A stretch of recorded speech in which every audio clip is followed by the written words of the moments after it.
Welcome to another episode of the Precision Health Pod, where we talk to the people building and experiencing the future of health. On today's episode, we want to welcome Brianna Decker, Team USA Olympic ice hockey captain, three-time Olympic medalist, and world champion.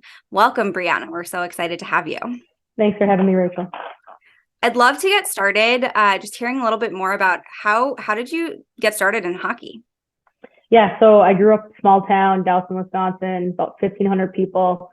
I have three brothers, so two older, one younger, and they basically got me into playing hockey. I kind of started playing street hockey with them a little bit more out on the pond when we could. But the unique part is that my parents never played hockey, so it was kind of a new sport for our whole family once my older brothers started playing. Definitely, but I'm guessing in Wisconsin there's a lot of other people who play as well. Yeah, it's obviously a big sport around our area. But my brothers were out on the pond one day, and people came up to my parents and were like, "Hey, you should get them into hockey." And so, then when I came along, I just kind of followed suit and wanted to do whatever my brothers were into. And how old were you when you started? I started playing when 3, 4 years old, so it's been pretty much my whole life. Definitely. So you started when you were 3, and then you ended up playing at Wisconsin. Is that right? Yeah, I played. I mean, when I was younger, I had always wanted to play at the University of Wisconsin. And before that, I went to Shattuck St. Mary's prep school in Minnesota, and I am now back coaching there, which is everything's kind of come full circle. But I had a dream to play at University of Wisconsin. I followed the Badgers my whole childhood, and then to be able to play there for 4 years was incredible. And then you joined Team USA after you were playing there. Is that right? So I had the opportunity to play for Team USA in high school too, actually, for the U18 national team. And then I obviously through my career at Wisconsin, I was able to you can play on the national team as well. So I played on the national team all throughout college as well. That's great. And kind of fast forward from 3-year-old to now, you're one of the most decorated female hockey players, both throughout college and your experience with the national team. Would love to talk a little bit more about what it takes to get there, so in terms of your routine and how you think about your health. When you think about kind of training, what does that look like for you? Yeah, so I mean, I think it's crazy to think like I'm 30, I'm going to be 32 in the spring here. And your training and what becomes important changes over your career. I think when you're in college, you really typically care about on ice performance, probably the weight room, getting a lot of strength. And as much as I would love to have said like my nutrition and sleep, I really cared about in college, I probably didn't really focus in on that until after college. I think it was just hard with studies and trying to get everything done. Your mind's going everywhere. But I felt after college, I really took, nutrition and sleep really took priority in my life. And obviously the training I had to keep up with that. But on a daily basis, it's making sure I'm getting those 8 to 10 hours of sleep every night to be able to train at my best performance. And then what's fueling my body is what's going to fuel me on the ice, which is going to be the output that I have from an on ice standpoint. And so like I said, some of that stuff takes a little bit of maturity and realizing that every little bit matters. Every part of your routine matters in order to capture what you want. And so some of that took a hit probably a little bit more in college, or I didn't focus in on that. But as I was out of college, everything kind of settled in and I realized what was really important. No, that makes sense. And I think that's the same for professional athletes and just regular people like me, where in college, you don't have to pay attention to it quite as much. But as we get older, our bodies start to break down and there's some various things we need to really focus on. Would love to dig in a little deeper on your sleep. Is there anything from a kind of morning or evening routine that you do to really ensure you're getting that 8, 9, 10 hours? Especially at night, I tend to obviously stay off my phone. Like I usually have to be like, okay, this is a time where I'm like, I need to wind down, no phone. I like to drink tea too at night. I know it sounds old and makes me sound like a grandma at times, but definitely gets me, I think the more routine I can have going to bed, it's telling my body you're ready for sleep. And from a waking up standpoint, I walk my dog actually before bed and when I wake up in the morning. And again, it goes back to the routine and what your body, is used to. And the more strict you can have your routine, the more the better your body's going to rest, in my opinion. And, I think what's hard is sometimes those late nights when, you decide you want to stay up later, when things kind of get messed up. But, again, the more strict you can be as being off your phone, not watching TV, not having those sources available to you and putting them away at the right times, it helps with a lot of my sleep routine. Definitely. And is there anything else that you do when you wake up in the morning to set yourself up for the day? You mentioned walking your dog. Is there any other kind of rituals or routines that you really are strict with?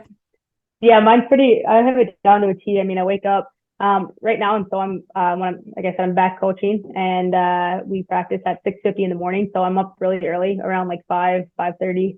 I make my cup of coffee and go on my walk with my dog. So coffee is like a must for me in the morning. And then obviously making sure taking my vitamins, taking everything to get my body kind of kicked off for the day. And then, like I said, I think the biggest thing for me is just getting up, getting the coffee and getting the walk in. Definitely. Super simple kind of action steps, but if you can do them every day and kind of set yourself up, it sounds like it works. Is there anything else kind of as you think about maintaining energy throughout the day? Obviously, there's a lot of demands on your body, especially when you're training, but also when you're coaching. Is there anything else that you do throughout the day that really helps you stay at that peak performance? Yeah, I think for me, staying hydrated is one of the biggest things. Drinking a lot of water and making sure my body is feeling good in that aspect of things. The best part about training and working out is like as exhausting as it can be sometimes, it's one of the things that kicks me through the day. Being active is one of those things that helps, keep me awake and keep my body going throughout the day. But I like between training and coaching, obviously my day is pretty busy, so I don't have too much time. But the one thing that I try to get in if I can, is a nap, is an afternoon nap. And sometimes it's the 20 to 30 minute cat naps, I call them, that get me through the rest of my day. I love it. If I could take a nap every day, I would. Yeah, it's tough. The schedule doesn't always allow it, obviously. Definitely. And what is your kind of philosophy around your exercise? When are you moving? What are you doing? What's your routine look like? Yeah, I'm definitely a morning type gal when it comes to working out. I think I get the best out of my training when it is in the morning, whether it's on ice or off ice. I think it's the challenging part is when you have to skate or work out in the afternoon just based on the schedule. But from that standpoint, it's more of a mental, the mental strain that it is with like I said, like sometimes the afternoons you can get exhausting from a long morning. But like I said, I get the best of my training in the morning, whether that's, obviously getting the weight room. I think my body's at its best from the hours of 8:30 a.m. to 11, any time in that range. I'm like dialed in and focused, put the headphones in, put the music on and get to work. And do you have any sort of kind of weekly, Mondays I do this, Tuesdays I do this, breakdown between weight training, cardio, any other, or does it change based on whether you're kind of playing or coaching? Yeah, I think, it's changed over my career my off-ice program definitely changed over my career. Whenever I needed more power, more strength training compared to, more quickness and speed training.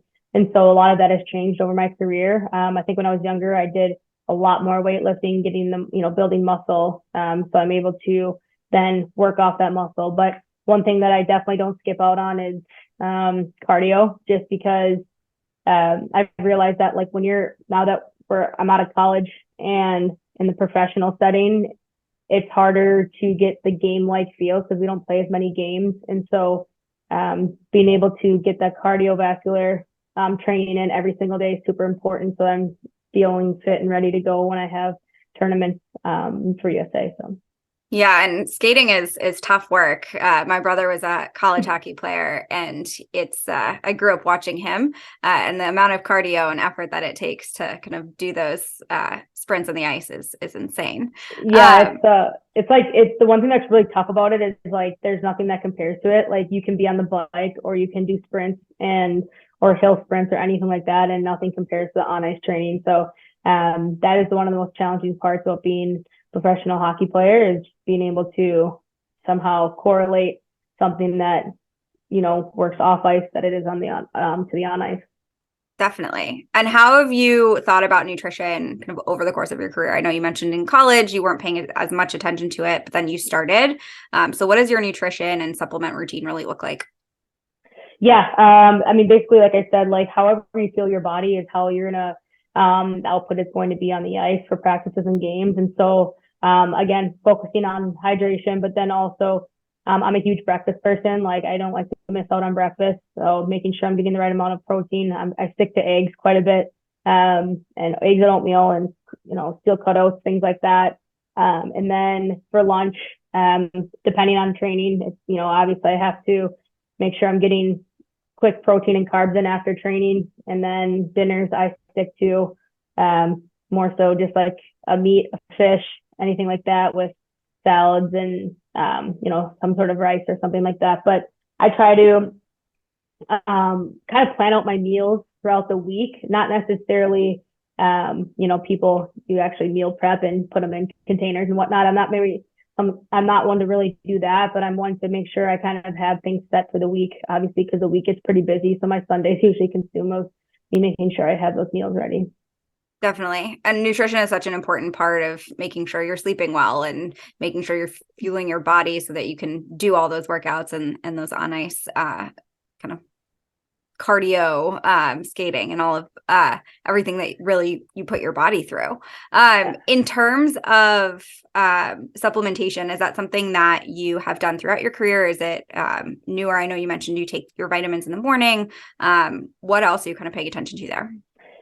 Yeah, I think that's one big thing that I've always kind of done is always have had some sort of vitamin. And it is like we are able to get our blood work done every single year from USA Hockey and realize our deficiencies and what we need to get better at. And obviously iron's a huge one, especially for female athletes, and making sure that we're supplementing that. So that's kind of one of my, one of the regular things that I focus in on. And then obviously with vitamin D and vitamin C and all those things, like there's so many different vitamins that our body needs, and we're not getting it enough. Depending on the season, whether it's summer or winter, or fall, or whatever. And then also, just like depending on the type of training we're doing, like sometimes we just need a little bit more of something than another thing. And so I focus in on that stuff because I know that like the smallest thing can make a huge difference in your training and your performance. And so I always tell athletes now that I'm coaching, I always tell the girls, I'm like, whatever's going to give you that edge, like take advantage of it. And so whether it's supplements, whether it's vitamins, whether it's your nutrition, your off-ice training, your on-ice training, your mental performance, like all those things really matter to get that edge, and don't let something hinder you if it doesn't have to. Yeah. And it sounds like you're taking a very personalized approach. You're getting your blood work done. You're kind of thinking about what you need based on what your body's doing at that time for training. Is there any other products or tools that you use to collect data to understand what's going on in your body and really help inform those decisions around what you're doing from your nutrition, sleep? Yeah, I mean, besides obviously using Rootine as my vitamins, I usually use an Apple Watch or an Oura Ring, two things, one that track my sleep and activity. Those are a couple things that I just tend to use because, like, again, like the sleep falls into that category of being at your best. And so those types of tools like help. I know a lot of people use Whoop.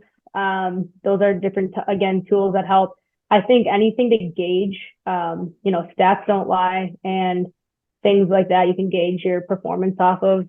It definitely helps. And if your body's not at its best to go and out there and train that day, then you're not going to get the best out of your training. But then there's always that balance of, training when you're tired and how's your body going to react, and you're going to be able to push through it from a mental standpoint. So I love any tool that helps. Like I said, I want to get that edge.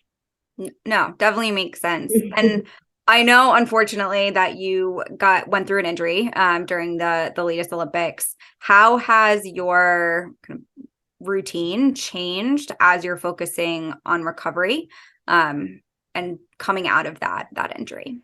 Yeah, I mean, I definitely had to supplement a lot more things. Collagen was one of my best friends during my recovery. Obviously, I broke my leg, so there's a lot of calcium was obviously a huge one that came into the picture. But Collagen, I've had a lot of, I think it's super important, especially as you get older and you're an athlete who might go through some of those injuries. Collagen just seems to be something that helps with those small tissues and obviously helps with the hair, nails, all that stuff too. So I don't mind that. But from an injury standpoint, when I was injured, it was just really taking it day by day and making sure that I'm doing whatever I can to help my body. And again, I can't talk enough about how much sleep is really important and staying away from, things that aren't very good for you, like alcohol and things like that. That is one thing I think, when I was old enough to drink in college, it's like, if you go through any injury or any tweak, like alcohol has such a bad effect on the body that like, you have to stay away from those things, especially when you're recovering from injury. And it's probably the hardest thing because then at that point you probably like, oh, well, I'm not playing anyways. I might as well have a drink. And it's like, this is just the real me talking here, but it's a thing that I think athletes do end up going through. And I think for me, like when I was going through all my recovery, it was really important for me to like stay on task and realize that like what I'm putting in my body, if I'm getting enough rest, all that stuff's going to affect how quick I'm going to be able to recover. And it sounds like this is also kind of a mental game. Obviously, you're a professional athlete. There's a mental component of this, especially as you're going through injury and recovery. How do you stay on top of your mental health? Do you have any routines or anything that you do to really help you stay focused? Yeah, I would say, going through the injury that I had at the Olympics, that was probably last spring basically was probably my hardest part of my life from a mental standpoint. No athlete wants to work hard and get to the Olympics and get injured the first game for myself or get hurt in your first event at the Olympics. It was super tough, really hard to accept. And, I think being over there with my teammates, a lot of that helped. But from a mental standpoint, I'm a huge believer in that, like the game is 100% mental. And so luckily I had a really strong background as far as working with someone, again, taking it day by day. I think one thing that a lot of athletes who deal with injury, they don't really recognize until they're going through it is that like everyone really cares and checks in for the first 2 to 3 weeks of when you're injured. But after that, I mean, everyone's got to move on with their life and figure out things. And so you end up having this lonely road that you have to kind of deal with. And one, you can't be afraid to reach out to people, but it's definitely having someone you can always reach out to and having somebody who's going to help you through that mental game that's going to make a difference for you every single day. And so I surrounded myself with great people, family, friends, but then was staying in touch with a sports psychologist that really helped me get through, especially the spring. And as soon as I had a goal, my goal set every single week as far as going through rehab. The first couple of weeks were tough because I was in a cast, so I really couldn't do much. But after that, it was like I wanted to be able to run by June 1st, and I was able to do that. And so that was a pretty exciting moment for myself. Yeah, setting those goals when you're injured is so important because the day-to-day, especially early, is really hard. So making sure you have that and have that focus. So it's great that you were able to get there. Beyond the kind of the mental aspects that we just talked about, stress plays a big role in a lot of our lives, especially in today's world. Is there anything that you do as an athlete, as a coach, to make sure you're kind of on top of your own stress and getting to the peak performance that you want to be at? Yeah, I think whether I'm coaching or I'm playing, I think, stress can obviously get to us. I look at it as recognize when you have stress and recognize that you need to take a break if you can. And it can be an afternoon. It can be, I think the one thing as adults and as athletes that we don't do is realize that even 2 hours of something not work related or not sport related, in my case, can make the biggest difference. And it can be a coffee date with someone you haven't seen in a long time. Anything that's going to refresh you per se. And stress can build up really quick. But for me, it's I do things such as walk my dog. That is a thing where it's me, myself, my dog. Don't need to talk to anybody. I can listen to music if I want, or I can just, take in the surroundings. And those are ways for me to release stress. And so for me, the biggest lesson I've learned, I'm if you need to have stress release, you should have a dog because it helps so much. And I got her during COVID, and so that really helped a lot. I'm in 100% agreement with that. I also have a dog. It just is harder. I mean, you live in Wisconsin, so you should, Yeah. I shouldn't be complaining, but I think it's harder in the winter to get out, especially since my dog hates the cold and Oh, yeah. anything wet or snowy. But I love that. I think that makes so much sense. And it sounds like kind of not talking to people while walking is such a key to that, whether you're just out with your own thoughts or listening to music too. It allows your mind that time to reset that it really needs. Plus, we all know movement is so important as we think about overall health, but especially mental health. And you've mentioned, so kind of thinking about what's next for you. You went through an injury. It sounds like you're recovering, you're coaching. What does the next kind of year or two look like for you? Yeah, I haven't fully decided yet if I'm going to officially retire or not play yet. I really enjoy hockey. I miss competing at the highest level, as I don't feel like I'm quite ready to be back yet. So there's a lot of things I miss about it. I really, really enjoy what I'm doing as far as coaching. Like I said, I'm back at Shattuck St. Mary's, the school basically in my career that it was probably the biggest like pivotal moment in my career. If I didn't attend Shattuck St. Mary's, I wouldn't have had the success I had. So being back here and being able to have an impact on some of the kids that are going through and have a goal set to play for their country one day and play in the Olympics, like it's a really unique and great opportunity for me to be back. So I'm soaking my first full season in as a coach. I'm soaking that in every single day. And, I just got off of coaching, assistant coaching the U18 women's national team at their World Championships. And so if I have, the next 1 or 2 years, I hopefully continue to coach and continue to make an impact on kids' lives and help develop them into players and great college players. And so that's kind of what my outlook looks like, I guess, right now. And if I can continue to get more involved with USA Hockey from a coaching standpoint, if I decide not to play anymore, like that would be incredible. It's such a great kind of mission to think about how can you give back? How can you stay involved in the sport if you do decide not to kind of continue on your own career that way to really help people in the next generation. And on that note, as you think about the people that you're coaching, is there any advice that you would give them or give your younger self as you think about what it would take to kind of make that next generation of Team USA? Yeah, I mean, I think I tell the kids, the ones that I coach at U18s, that again, like every little detail matters. And if you want to break down your game from an on-ice standpoint, like every little detail matters. If your nutrition, your sleep, how hard you work out, your mental game. Like I mentioned before, like mental game is I realize is one of the biggest components of being successful and being an elite athlete. And so, if I were to tell my younger self, if I tell these young kids, it'd be that like every detail matters and you can't take a moment to not think that one of them matters, because at the end of the day, it's the difference between winning a gold medal and a silver medal at the Olympics.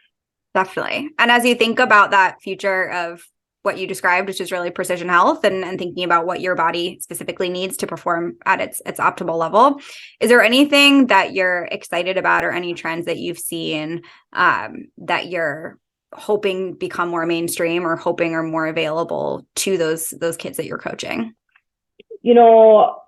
I think just the ability the one thing that, the world does lack in a lot of ways is female role models. And so just continue to have more female role models come up within sport, within, even out of sport, within companies. I think that's super important for these kids to recognize that like they can become one of us one day. And that's the biggest thing for me, like being back here and coaching. It's like, I'm a visible role model for them. And I would have done anything to be able to have, a Team USA player come back from the Olympics and coach me when I was in high school. Granted, I had one of the best coaches out there.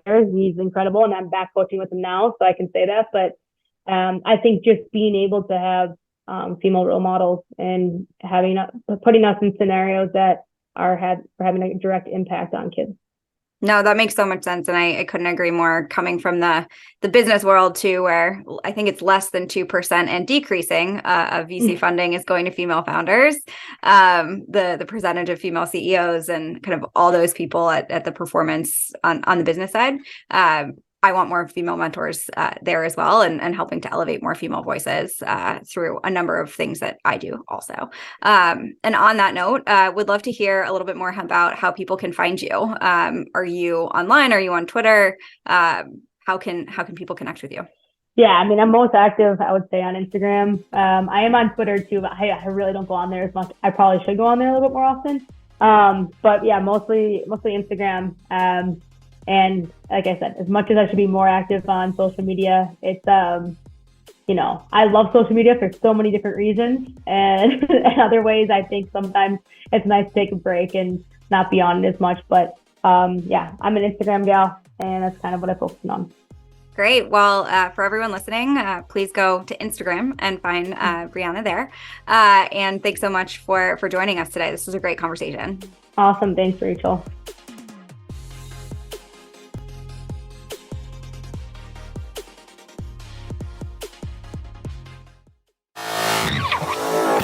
Madden and Mitchell Media.